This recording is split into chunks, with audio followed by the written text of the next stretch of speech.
we no madung me polo Yesu ke kokala. Jehova Nyasachwa Manuel Lamboa odhiambo makawuono. Baba kiki kadhwa kiparo jogi. Erokamano Nyasach Elija. Erokamano Nyasach Musa, erokamano Nyasach Meshach, Shadrach kod Abednego. Erokamano kuom nafas mimiyo ruodh oganda mondo achung' e mbele nyithindi odhiambo makawuono. Okaber ya Jehova, okalong'o kata matin sibuor makayuda. Tineno ilong'o ni ya Nyasacha ni mondo ashia wachni odiochieng' makawuono. Alamo sibuor makayuda, alamo Nyasach Israel mondo ilor gi teko mari. Weche mwabro wacho ka gibed mana weche mamiyo nyingi duong'. Nyasaye iwacho ni kamara ni dhi ni timo maber odiochieng' makawuono nyithindi ni ka itemnegi maber. Alam ni ketang'e ni nyalo hinga, alam ni ketang'e ni Nyasaye aketho teko gi loch gi chunje mag wasigu Satan. Jo chiende mag distraction and confusion, I arrest them in the name of Jesus Christ. Every roaming mind, Lord, I take him captive today in the name of Jesus. I pray that you arise and scatter darkness. Take control, Lord, take charge, because you're a good God. Onge Nyasaye machalo kodi. Wach nsami luongo nyingi Jehova Nyasach oganda. Chang duto nogo piny kendo lep duto wach ni Nyasaye. Mae kinde wuora maluongo nyingi. Walamo ni Lord wuora. Mondo dhano wach ni Nyasaye kae odiochieng' makawuono. E ap nying Yesu Kristo alamo kendo ayie. Erokamano. Yesu opaki Yesu kendo. Awinjo ka jomoko penja ni nying Mwangi nago kanye. Ta wacho nabo wacho ni gesa ochopo. Amen. Ani iluonga ni Dorcus Mwangi Oyola. Mago dala wato piyo. Yesu opaki. Atedo dala moro ni seme kobita ngere ni wuo miluongo ni Esbon Mwangi. Yesu opaki.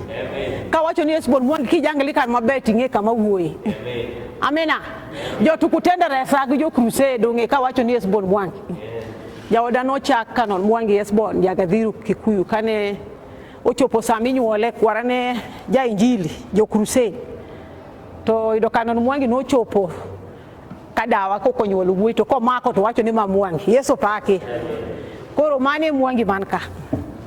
Dongo winjo ni maber. Esbon Mwangi Oyola kawuono ndala maseme kobita onge. An jalo mohero Yesu.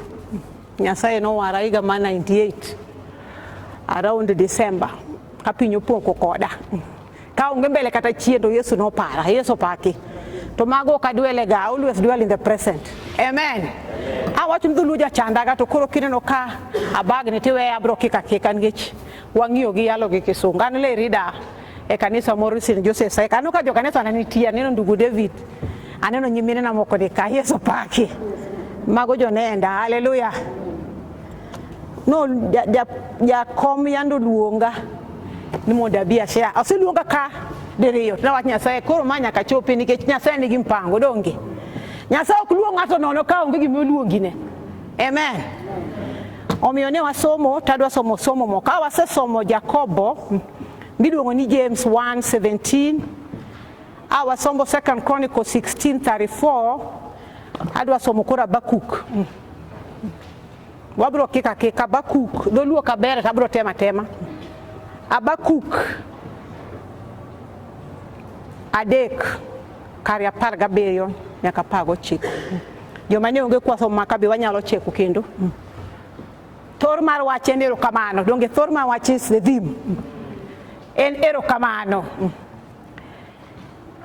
Kata obedo ni ng'owu ok thiw kendo mzabibu gi zaituni ok nyagi, bende puothe ok chieg cham kendo rombe gi dhok onge e dala, to pod anamora kuom Ruoth Nyasaye.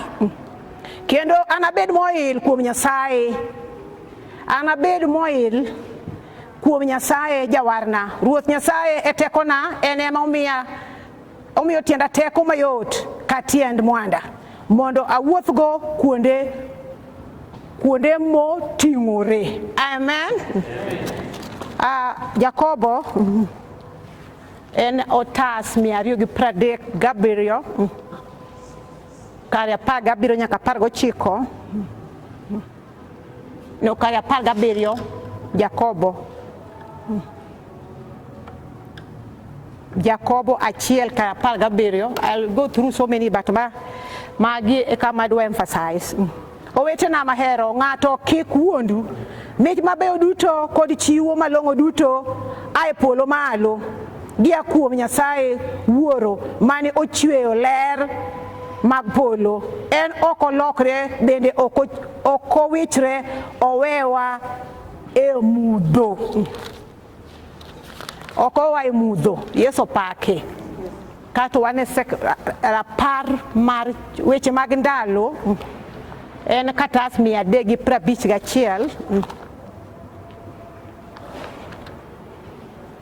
351 kari 34 wacho niya guwero kamano ne Ruoth Nyasaye nikech ober kendo herane mosiko ochwere. Amen. Ni gik moko duto mabeyo akuom Ruoth Nyasaye. Erokamano an achung' ka nikech kane dado wacho na bia go erokamano no chanda mang'eny nikech nakia ni ichako kanye to ndalo mokadho gi Nyasaye osebedo kamiya kwe chunya. Amen. Awinjo kitimo neno ka nikech an aseneno matek maka ok Yesu to kenyal. Dwe mara ng'wen egani awito nyathiwa ne COVID-19 eka COVID odonjo to chiegi okongiso wa winjo mane gochna gutino sawo chieli polo to ne COVID. Yeso paki ne wayuwa karuri ni mama na okia nyathine ni tia adhi mata severally to jaodo ko wachonwa ma nyathiwa otho ne COVID wi malich mukone go to. Yeso paki kapod wayuwa nyathiwa watero wuodwa dala owadwa maduong' chok minwa mosiepna kawasenyagre kode kuoiko brother na mapolni kuoiko to chunye chandre to bendo luor tene bende katugo nono kwaseiko nyathiwa iko Paul April wayuyo Mei mama chako tuo matin mama na ne ok tuo to wach nyathine notho no make no dadi accept nyathine no tho moko wach ne nade nyathiwa ne nyaka ne nyuole no siep mama na. Yeso paki jonyuoli ne nyathini mosiepni brother na Paul gi mama na ne kuothe itgi bende ok wadonjo ni wang'eyo ni chakre klas 1 osebedo siep mama na no nyone mindi en kan ndege mama rigo na mama no dak gi mama ber nikech wuode ni ne siepre no kete maber. Yeso paki nyathine owuo gi mama na dhi no dhi birthday Mombasa oduogo ni mama winjo marach koro kogo simro chige wuode na ni ene meeting kigocho ni wato ni mama Paulo setho wadna mothoni no tene mama dala gi pastor kadi pimo ne wuode moero setimango otho. We were still in the morning season mama na temu wuotho go aja Kristo ben alal e tho kapok kobudo to mama na be koro tuo but I think denial and depression. Yeso paki ogocha go die mama brother no dio lime koro no waketo ne mama na ang no nguona. Yeso paki no waketo ne mama na ni koro sis wodi no to no ero no dwa no teme mondo herwa be wodi de replacement koro dwadwa maduongi ane ne walime kwa wilore wan nyithinda pagariyo but nitie chuny mino wato ot be nitie nyithindo kaka untie janyuol dongu ng'eyo koro brother na maduong' ni mama ne luongo ni basne kendo ne chuny min kabisa ka ne namba 2 e wuoyi matin ni koro brother na ni bende koro nicho wawilre kode chieng' moro dwe mara 6 to adhi koro wawilre gi jaoda Mwangi wadhi dala to timo nyisa ndori ng'e gima timore ka mama ni ena lonely koro nyaka watimne wawilore kama wadhi gi brother na Friday brother na we were going home on Thursday angizo timo wachop Kisumo atim shopping inyo gik moko tere mama wadwa fit the shoe Paul nikech no ingo okwa nyal watimo shopping maber brother no dhi dala wene mama shopping anadhi seme koro winjo ni in koro bed gi mama nyaka Sunday koro I'll take over tadugo mandi would mama na onido gi mama na same room. Yeso paki ne onge trace of COVID nikech brother no waseiko kendo we were very okay wawuo kod gotieno wagomba ka gi minwa awuok Jumapil on Monday kaduogo Nairobi kachopo Wednesday tigo ne mama na ok nyal. Yeso paki to brother na boso or SMS ni dori an gi COVID. Yesu asifiwe. Amen.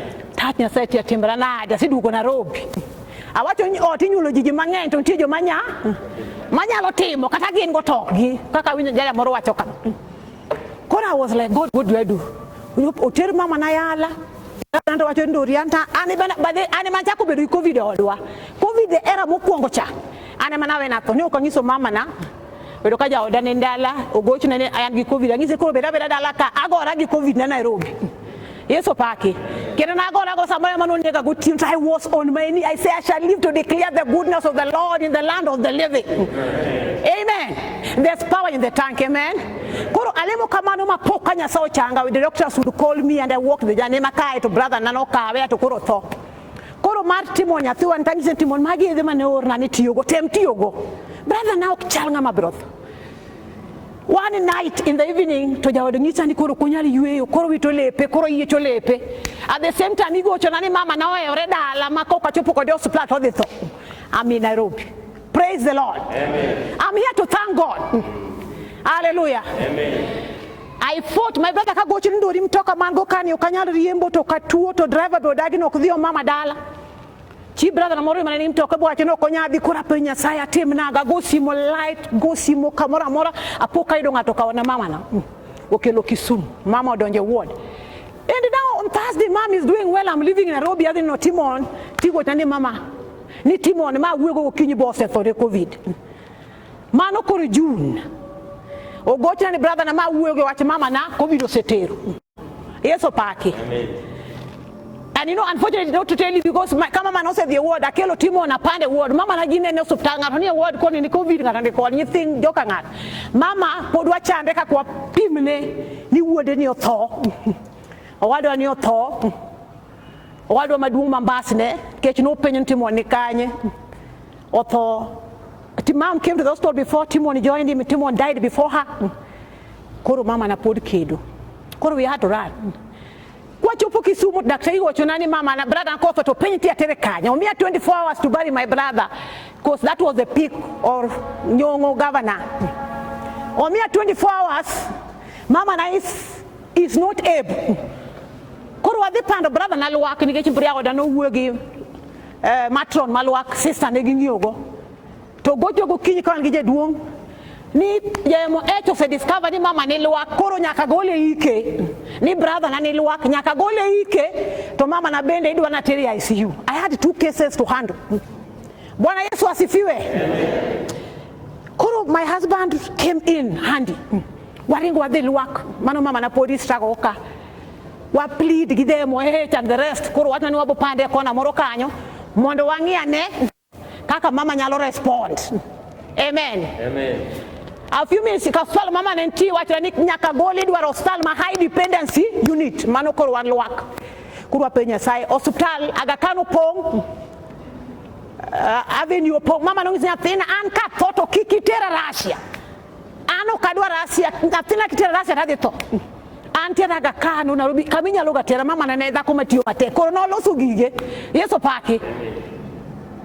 Wachopo Kisumu mo laino la nani kech koro sutalo kwanya yudo nwaido mna Russia no ka chopo ngisi nyatene kela kana to ikela kana to nyatina kabro ga metuocho bya wadongi sene mama kasiria kasibiro chako Yeso paki we struggled kwala manya sai ni mondo pick ni kech no nyalo pick nyo nyalo wuoto but she would gesture you kapoko tie kwa 1 week brother not to Thursday mama to Saturday. Yesu asifiwe. Yesu ber. Amen. Ne kata kijale mutlemo lalini kata kinge to lani ke chuwe manyo iko cha sanduku matama wa poko lokore the leaves are still green.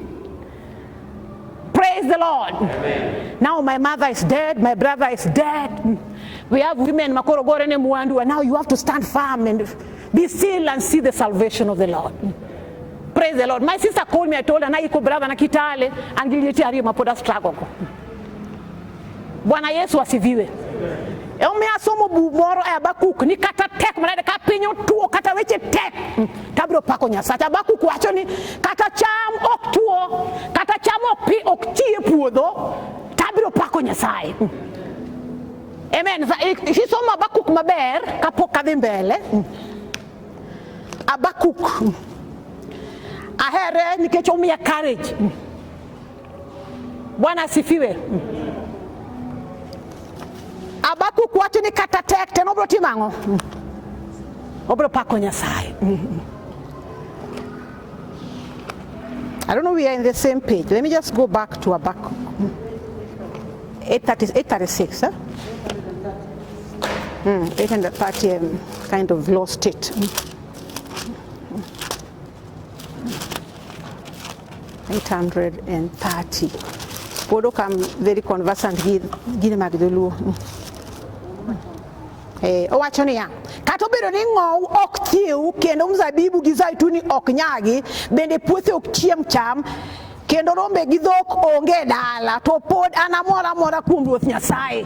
In short, he say whether it comes to extreme, whether things are tough, whether nothing makes sense, but I will praise the Lord. Amen. Ni kata tho nyora kata weche tek manadi tabiro pako Nyasaye. I will thank my God. Bwana Yesu asifiwe. Muma wachoni ngima manyasaye mewani is a gift. Amen. Our life is God's gift to us, and what we do with it is a gift to God. Akia ningimani titimogango. Ngima manyasaye mino is a gift from God, and what you do with that life is a gift to God. That by virtue of living is just a gift. Odichenga chiel moro kadhi o mo brother na to ne pinyo makakaru ni en ma itili lo dano to kan kudi ta penya sandu kari puonjango ke kadhi luak kama ni athi oninde ne ma itimo kulua yes opaki. And I was like, God, why me? Why do you spare my life? Life is a gift from God. Amen.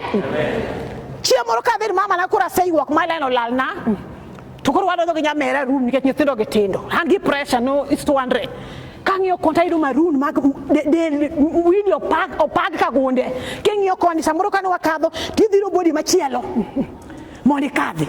I was looking at myself, despite all this happening to me, my life God has spared and had a reason to thank God. Bwana Yesu asifiwe. Awinyo kwa imera wachoni Mingi is alive. That is the grace of God. She was alive to a point of death. My mother died in my hand. Kendo kani watu niko vinyo na watu niko nego nega gemenwa. Keja vile kukinto ngisa. Ninya fina aol. That is mama keda ninya fina ukanya.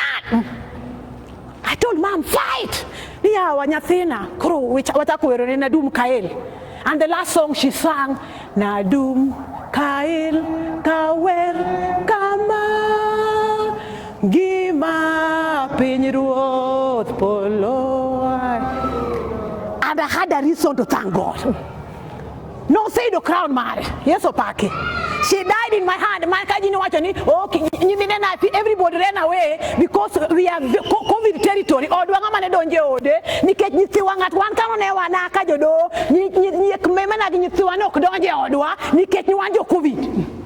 yes, opaki. Mama now for I'm alive to testify the goodness of the Lord in the land of the living. Amen. There's power in the name of the Lord.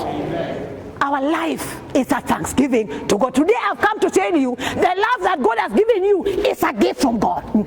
What you do with it is a gift to God. I don't know how you are living your life today. Sometimes you think even in a right for you to be here today. Somebody would have wanted to be here. Yes, opaki. Gima manyasaumi sechemidakani and gift. I don't know gift. Mchungaji mara Elijah upuonja gani? What we have here is a gift wrapper. This skin is a gift wrapper. What is inside is a gift from God that can be taken anytime. Bwana Yesu asifiwe. Praise the Lord. Everything, you don't have anything that God never gave you. I want you to examine in your life and see what you've done better than the rest. Brother namadu motoninya gero kanisa mwengoma. Bwana Yesu asifiwe. No secho pelento mutie koteno ketotano ya onya seka kanisa January gurane pastor. Konja penya santu kariyo jo machalo na. Kati bonya fiwa nya gero kanisa kende tonya sauka. Paul nya fiwa nya gero kanisa kende ya sawana mama no punyo watnya sai. Omiyo ongiji mabere mi seti momi da ko dichio makawuono. Ongiji mabere no seti momi ko dichio makawuono. Your life is a gift from God. Use it for the glory of God. Amen. We are here temporarily. What you can do to God, that one day, like my mother sang, you'll get a crown. There's nothing we're working on it. Gift or misango, and there's no thanksgiving without giving. Bwana Yesu asifiwe. I just testify in my life, God has blessed me by all standards. And God blessed me because I've always given to God. Okadi wasungu atangeo ni nyasalo kongi mangano machiwo. Bwana Yesu asifiwe. God is telling you that everything you have is a gift for him. I give to God. My brothers were giving. I don't know why God gave them. But everything worketh for good for those who love the Lord.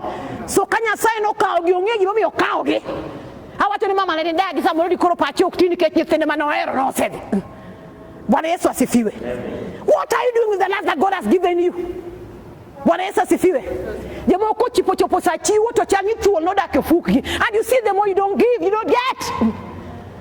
Praise the Lord. I was sharing in my church one day and I said, "Oli chiomona cheer." Yes, you put in all lock on the other side. They had crossed the river, and Jesus had a long day, so he was almost resting. Amen. And as he crossed the river and sat, I don't know pogre. Amen. You know the Bible, isn't it? To penyo na ngoma ni chima chiegni ma jogi nyalo cham. To ngato wacho apani Peter kata joni gimoro aneno ka nyato nigi mkati moko kade ngato nigi rech. Bwana Yesu asifiwe. You know what you have is what God blesses you from. And I want us this year that we are changing our attitude, because nyasanya kagwedwa we cannot be the same year in year out wanjo anglikana. Ketko wachi chiwo to giro kwa pesa kanisa. Yobo kutia makujo sa chiwo to yani jo kanisa jo kochunto pesa magi penjoji. Even yes, God himself gave his son Jesus Christ for you. Mi bedoka na to no chiwo gimoro. Dogo Yesu no chiwo mi ka woni biroka. Yesu penyo ni ngama ni gimoro matino keleka. To jogi kosa identify. To Yesu achiro kela. Amen. Okela mari matini makawuno do gwedho kela gikadho kata kana ni crowd ni migi na fat yo mane gires kim kata go chop machigni ka. Ingeni to Peter to neno Yesu kangama crazy. And John gingi ngani wi biro marach. Ano akiagi mane Matthew gi wacho. Akiagi majomo kone wacho ne gino ni Yesu ni wi biro marach. Jogi te over 5,000 recha dek. Jim kati lopido jogi. Amen. To aneno Peter ko nyiso no chak pogo. Tano kapito tingu mukato dhego. To ngato samoro John luwe gi recha dek. And do you ever know at what point there was multiplication? At the point of giving. Omio Jonah de tono ka gini okrum. Ochako chori omio Peter to gini okrum. To gimagi na gina de to gi multiply. At the point of distribution, God multiplies. Akiani ngato wijo gi mawacho. Nikech na angirecha de to nyaka na chak chiwe to meda. Amio John Rech, amio weyo jomoko ni ngani poguru ade to magi mi ono na ka dhi nyime. Ngato be kota gi mkati gi join diere. To choko ya choka mo chako dong motingo nginjo. Bwana Yesu asifiwe. Again somebody biro kati no kamba di menga masa moro dek no tin malich. But it will not multiply until you get it out. Praise the Lord. Amen. It can never multiply.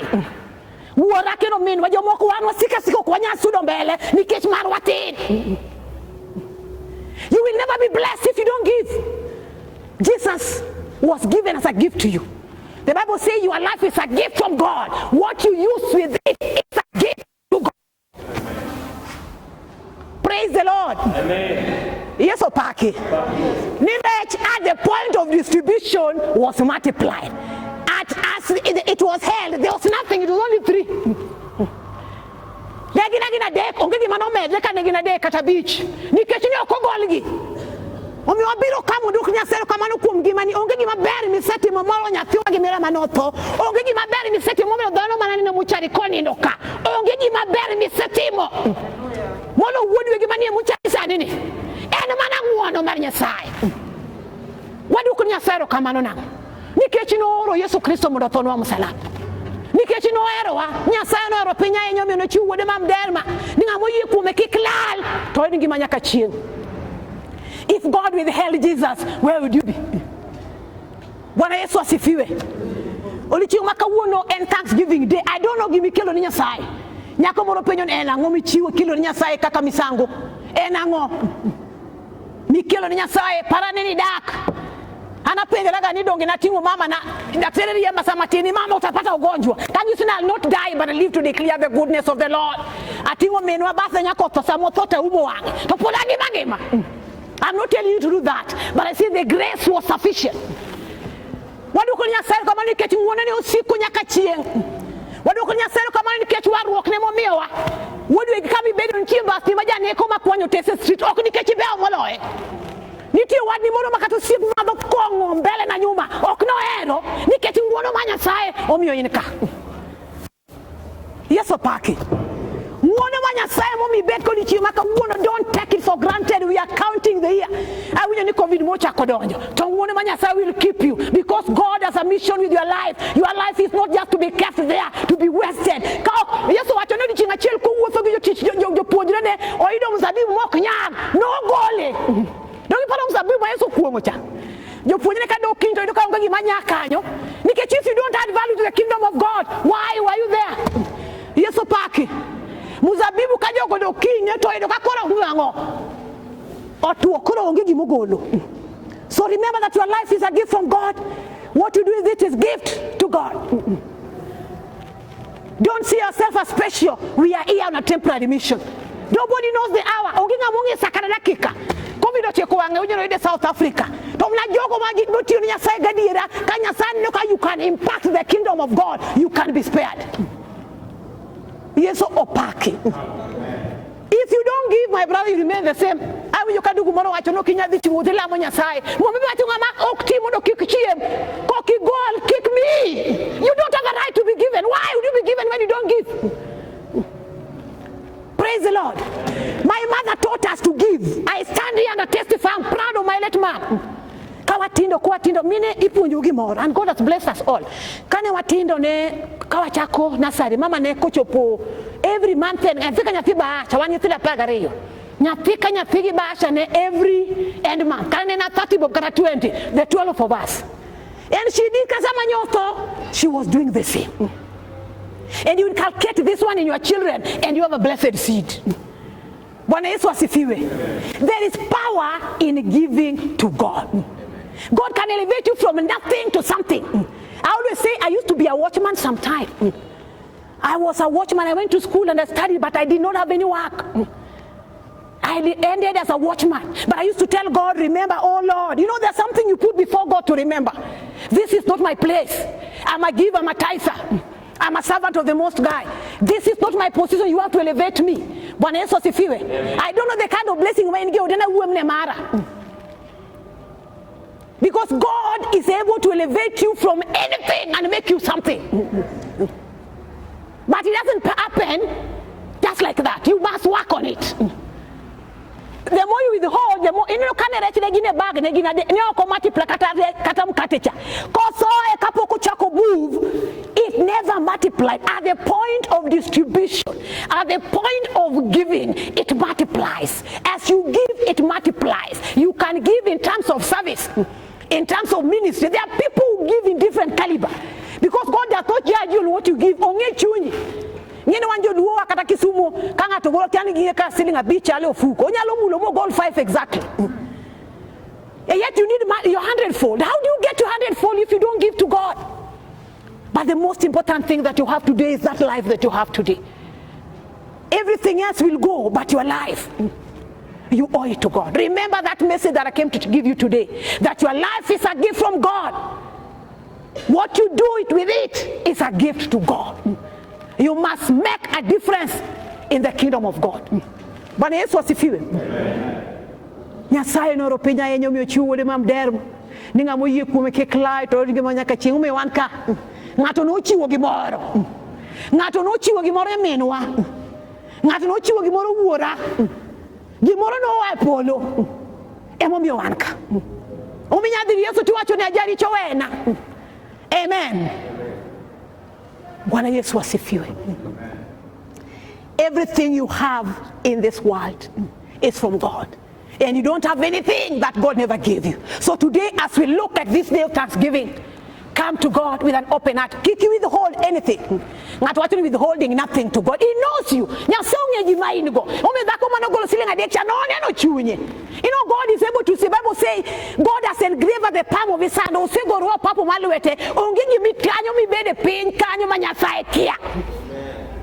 The Bible says he has engraved under the palm of his hand. He knows our going in and coming out. Mama watika puki go chongi pinyamoni kuwayo singe. Yeso paki. Nyamera waloke ngima. Praise the Lord.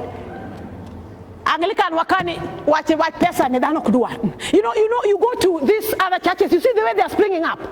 Go to AIC, Pentecostal, those churches are coming up to ansiasa maroma Anglican, kagija luo, wanja luo wanasiku wani mawa maya. I always say, when you give to the church, don't worry what they do with it, do your part.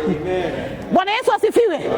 Do your part as individual, what they do with it, anything kuangi thego, to initi mumari.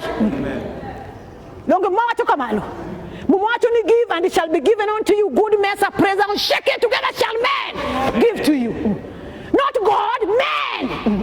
Then you must give it to men to give it to you. Good measure, praise and shake it together and running over shall men. So if you don't give, I don't know the reverse is what happens. Don't give and it shall never be given to you. Withholding everything, you'll have nothing. You work from January to December. You know, there are people who work to king yom sachi ngatonyalcha malfapar ngatonyalcha malfapar kocho po December to king ya parcha tena malom gimari za totimo gimoro nikechonge the secret of giving. You know, most of us we would be far. We are holding our destiny because we are mean. Praise the Lord. Sanyong nyemba timono chako kosa muruti yugo same job king yugi kwotimo gimadi lokan tie pogro kumaduong isiko want to know irwa want to know kuongwa to I'll send an edge of fire around you that no weapon fashioned against you shall prosper. The devourer will not devour your things. It is in Malachi 3. Don't go watch only devourer so kichamugi ekadaji uko kanacho piri ni ketko receive nyasai ko he shall command his angels concerning you an edge of fire around you. To ini siko ni yo kitebe nyasai maigi nyasa wacho ni tema go kendo kitebe nyasai modi ne ka ko nyatimoni. Yesu asifiwe. Mama wacho ni you are cursed with a curse. I will curse you with a curse because of even stealing from me. Even the mago yibunde keju kuagija kuma duong. Most of us give money ja kuma mo maki bunde ko the bank cha pogi ja bank oge nikechi kwalo ko nyasai. Pogi nyamera gi jabag manyo maki sumocha onge pogruok ke nyasaye luongi ni jakuo idagi gik maka nyasaye mondo beni miyo nyasaye. Bwana Yesu asifiwe. Your life is a gift to God. Use it to the glory and honor of God. Give and it shall be given unto you. God will preserve your seed.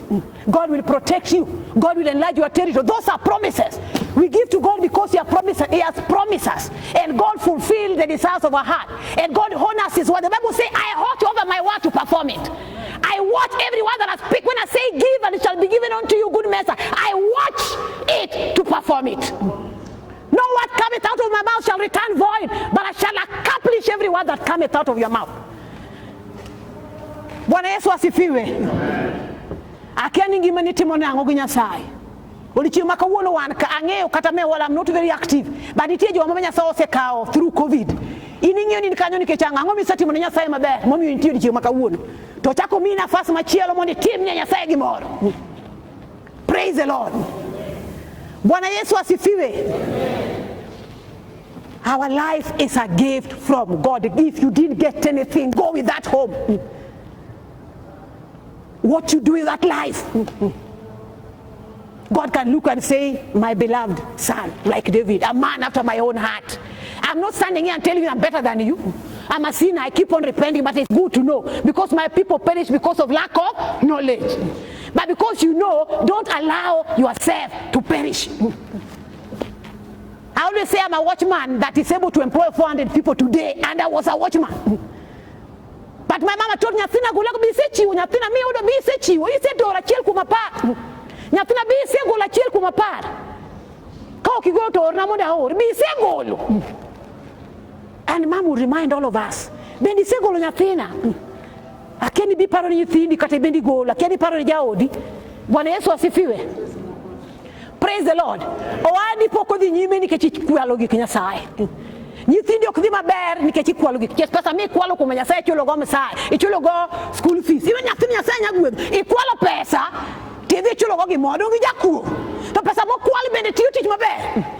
Ikwalo pesa Nyasaye monego ichiw ni nitere school fees. Eka nyathi ang' oyud go nyaka giko. Eka nyathi ang' no bago nyo nikech ijakuo. And he said, I will curse you with a curse. Praise the Lord. Reevaluate your life. Praise the Lord. Let us not be like we are the daughters of the Most High God. When you say we are a priesthood. Praise the Lord. Ngatu kone ni yaki ibedi njili ngatu kone ndalacha. Tomacha pako Yesu. Kikwa bedi yoko madu kwenye Nyasaye chien. Nikech pogi ngamo ko waronge nikech gimani is the same tare moja nyaka moja. We are the same in gimani yok pogre ga. Tingeyo gimomiyo gimani yok lokre. Ok nikia. Nikech ikwelo. Okuteme iga manyien. Okawatu jukwa kiau. Bwana Yesu asifiwe. Iworo gimo nyithini nyathi olalo kwiji wacho ini tiyo gi kuwe mipudho go nyathi. Ini kwala gi Nyasaye tani kade kisero de so ni okane yo kanisa okane. Bina wati ga gimano ne ganania gi safira dongu ngeyo. Matter was instant. Bwana Yesu asifiwe. That was instant. You don't rob God. He said, I'll curse you with a curse. You know Malachi 3, you can read it. And aga what you keluru cham, keluru yen od wora. Keluru yen. To inkana yen kanisa gore pinch tailo. Ini na nenda ko wachi to ni pastor ero pesa chamo pesa ji. Jo kombo ero pesa jo luoko ero ma pesa. To Nyasaye to ngini jakuo. Pogi gi jomi wacho jo kuo ko bende onge nikech ni kwelo molo gi elela. Bwana Yesu asifiwe. Let us change our attitude. Ili siku mani jo kanisa kwalo pastor kwelo tini jakuo mwengo pastor. Nikech ngeni jakuo. Pastor samoro kongeyo. Ngeni jakuo tiendelea gi kwelo. Give what belongs to God. Give Caesar what belongs to Caesar. Ingeni kiare wan wati ohala imako wagino gimanyo wa. Nyasaye to kumanyi no mana symptoms kini nyithindi ka gik moko kwa account. Jo kiare sama to send me notice we are going to lock your account. The accountant in the house know that kiare okikwal pesa ne. Hallelujah. Nyasaye neno. Manina pande polo malo. Gimomi okidhi maber. Enu kuomi kwelo lokane kuo. Change your life. Give to God what belongs to God. And thank God for that gift of life. Praise the Lord. I don't say that I'm good. I don't know when God is taking my life. But I want God to come. Or you the kapogo ramati. Praise the Lord. Let us evaluate God. Waduku nyasero kamani kechomi wangema. Omiwa salvation manono. And a merciful God. Omiwa wangema manono. Omiwa kwe. Wadaku wangema. Ongegi mabere mwachulo. Chimura chiel kawangu siep na moro to mama God wacho ni yawa. Yawa. Wane same room ka. To mama ni ukinya yuyo to wanto. Why you are here? Wane same room gi min wato. Min wato struggle. Tena same way majuberen. Don't you have a reason to thank God? Can you be in the same room and 3 people fighting to breathe this air ma fifurini? You have a reason to thank God. Actually in this era. Ngato nyo muya to une room achiel oya kaka koro an kani. To ngato kido konya yuwe muya nono. To ino kichul muya. Pesa mo kichul go muya no. Mi won go. Kechen mar Nyasaye. Bwana Yesu asifiwe. I can preach a till tomorrow because this is what I love doing. Niene gimomiyo gimenyo kudima ber. As we preach going to heaven, we also preach giving because it's part. And the message chakrok mari injili mari Yesu o chakre chiwo. If you preach without talking about giving, you are mad. Because the first thing that God ever did was to give a son. Bwana Yesu asifiwe. So you must also give to the kingdom of God. Let those who steal, let them go with a curse. That curse is not yours. Don't share a curse with anybody. Don't carry a curse mari. Bwana Yesu asifiwe. I bless the Lord for the life that He's given us, that we are here today. We are not good. We have not done anything good. We have not done anything. We are here courtesy of the grace of God. So thank God for His grace. Thank God for His love. Thank God for His mercy. Thank God for His kindness. Thank God for His just God. Thank God for provision. Thank God for protection that you can go and sleep. And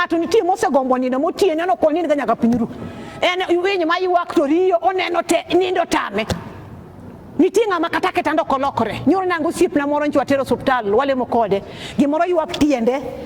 Yuwa manyagre ki tiende kadhe gope. Wachi nipoko nido for 3 days. Then you look at your life and say, God, thank you. I can sleep. Praise the Lord. Nindo nyasebe mami yonga. Don't you know that sleep is only God that gives? Kwa kikiwe ni haki ni mwende nindi tichio. Kikiwe ni haki ni chungti wake lao. Ene mananguono. Bwana Yesu asifiwe. Walk out this place knowing that you are courtesy of God. Ingima nikech nguono manyasai. Iwuotho nikech nguono manyasai. Ichiemo. Jamoko nigi pesa na duonde gimoro kdonje. Ido eringiyo ga zeros mani account iwe nika golo to a interfere gi zeros. Nge jomoko nitie mangi double digits and koke ngi 7 digits e bank. Kecho paro ka ngo gold to digits dok chien. Ngato biro chame kionge. There are people who really watch digits. So komando kaya ngi waleto odwa manyien go kodwa molil ko golo nyasaye to ni ka u manyien ka u molil tene wuon maber. Nyasaye parwa. Nyasaye parwa. Nyasaye lokwa. Nikech ngima wanyaka change. Amen. We must change our attitude. Living a life of gratitude. Cultivate the habit of thanksgiving in our life. You thank God for your life when you wake up. You thank God for food you are eating. Thank God for the dress you are putting on. Thank God for moving your feet. I said, God, nyamera poko vyecho wanu wipo yoka iwaka. Chia mano vyecho li chiel. Ni wapake Yesu. Kuri nithiga vyecho no mwana vye short call, ni long call. Tiweni is a right. It's not a right. Praise the Lord. Everything that you have belongs to God. Not a dot. It's from you. Praise the Lord. Ninya lo chumi nyon penti yo manina chiyo. A brother of mine taught me when you wake up in the morning, thank God for the sound mind. Because otherwise you moko chio to eno all lepika monende. To you know me paro maled monge nikuru ngadhiye cho the senses go. Be mananguono. The sound mind be mananguono. Paro maleo be mananguono. May God remember His words. May God remember us and set us free because we serve a living God. A God that watches over His word to perform it. You can hold God accountable because He said, come and let us reason together. You can hold God accountable. It's God. God that still belongs to God.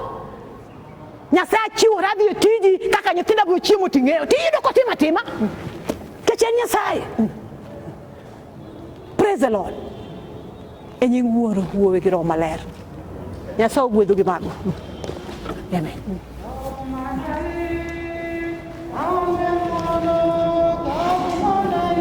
Heavenly Father, thank you and I bless you because you've spoken through me, King Lord. Take charge and take control, Lord, that everything shall be done here, Lord, shall be glorifying your name, King Lord. Thank you because you manifested yourself today, Jehovah. Take charge, take control because you're a good God. In Jesus' name I pray.